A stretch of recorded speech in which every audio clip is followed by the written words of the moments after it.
Kumambyo ang gobyerno sa incentive program nito para sa car manufacturing sector. Mas nakatutok na ito ngayon sa mga EV sa gitna ng krisis sa langis. Ang detalye sa agenda report ni Mobility Correspondent Gie Barroga. Nakasentro na rin ang gobyerno sa pagpapalakas ng electric vehicle sector sa bansa sa gitna ng tumataas na demand para rito.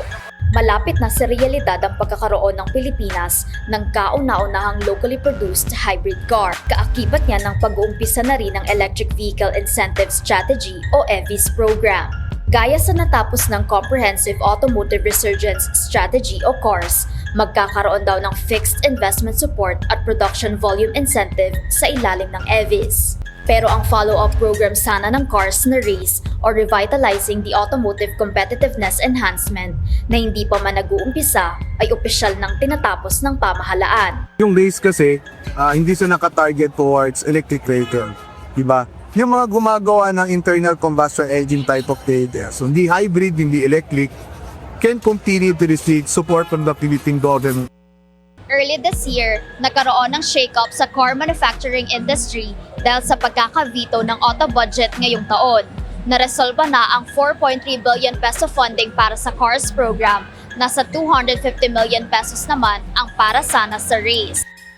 Sa isa sa mga naunang interview ng BNC Mobility kay Toyota PH President Masato Hashimoto, sinabi niyang may common objective ang gobyerno at ang kumpanya sa nation building. Pagdating naman sa EVIS, it's up to the discussion. Raise, EVs, or the additional upcoming, I believe. So we are welcoming any discussions with DTI.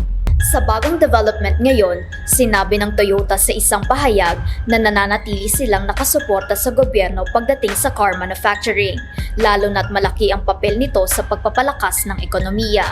Ayon sa Toyota, producing more vehicles locally helps bring costs down and keep prices competitive. Kaya raw importante ang flexibility, whether it's the type of vehicle or the kind of engine. Para sa agenda, Gie Barroga, Billionario News Channel. Mag-follow sa aming mga social media accounts at mag-subscribe sa aming YouTube channel para sa pinakahuli at eksklusibong mga balita.